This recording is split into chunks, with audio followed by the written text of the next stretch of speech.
Qadiani said that when Hazrat Sahib passed away, everyone believed him to be a prophet. So, well, if that is the case, then why is it that the grandfather of Mian Mahmud Ahmad Sahib said, no, he's not, he's a Mujaddid?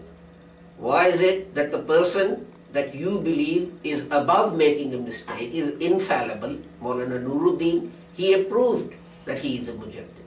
Why is it that it is put on the tombstone and all the learned scholars, Mufti Muhammad Sadiq and Maulana Sarwar and so on and so forth, translators of the Holy Quran and your missionaries and so on, no one objected to it and said, look, we believe this man to be a prophet. Why is he being called a Mujaddid? And the reason that you removed it was, and that this is, Zahid will correct me if I'm wrong, I think it was Al-Fazl, 16th of September 1936 or something like that, announced that because Lahori, well, they call us Pagamis and transgressors and hypocrites and so on, amongst other things, they come to Qadian, they look at this tombstone and they raise objections which create doubts in the hearts of our members. So what have we done? We've removed the tombstone. You know, this reminds me, this is nothing new. British government lost a huge number of court cases, refusals of visas and entry clearance by their immigration officers and so on. So their response to that was not to improve the training of their immigration officers and visa officers, but actually to take away the right of appeal.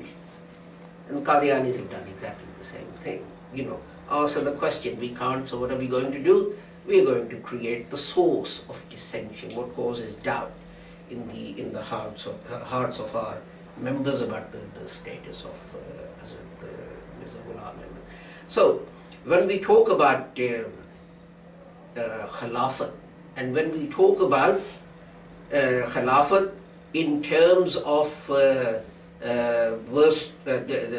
chapter 24, verse 55, which is called Ayat Istikhlaf, then who was the Khalifa? It was Hazrat Mirza Ghulam Ahmad who, according to the Quran, was the Khalifa, because he was the Mujaddid and not one of the Qadiani Khalifas. That is a very simple and very basic and very fundamental point to which no Qadiani has any answer, and they haven't been able to come back with, apart from the fact that they deny this ever happened and so on. Fortunately now, because these magazines are now on the internet and so on, you can simply point them to their own website. Now the second point that needs to be remembered is, if Hazrat Sahib is the Mujaddid, in what aspect of Islam was he the Mujaddid? Because what had happened was that Muslims, there are two aspects of religion. One is your belief, what you believe, and one is your spiritual development. What do you do, your actions and things that take you close to God or closer to God. And what had happened was that not only had Muslim belief about the doctrine, about the teaching of Islam gone away from what the Holy Quran has said, and we can see this even now when Muslims say, some Muslims say, take the sword, cut off someone's head, or force them to recite the kalima and you will go straight to heavens and so on. But not only did that need reform and correction, but the other aspect, which was that the great saints and Sufis, their graves and mausoleums and so on had become places where all manner of ill was practiced, such as, they would take drugs and they would use the same arguments as the hippies did, that it frees the mind and so on and so forth. So there was drug taking, the girl smuggling and all kinds of things. Any contributions that were made, they went to that person's family, whether they deserved it or not, rather than being spent on propagation of Islam, that the money was spent on basically comfortable lifestyle for this saint's family, whether they deserved it, or not. Another ill that had befallen it was the fact that this Khilafat or successorship or whatever you want to call it had become hereditary. We had an example that, Hazrat Shah Waliullah, his sons inherited what he did and so on, but then they were scholars and great men and did great service for the cause of Islam. So they deserved to inherit his mantle and his mission. They carried forward his work.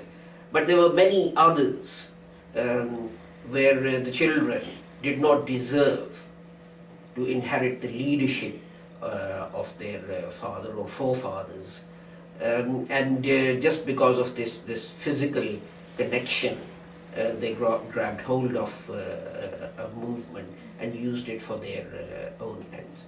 So Hazrat Sahib came to reform doctrinal errors that had crept into Muslims.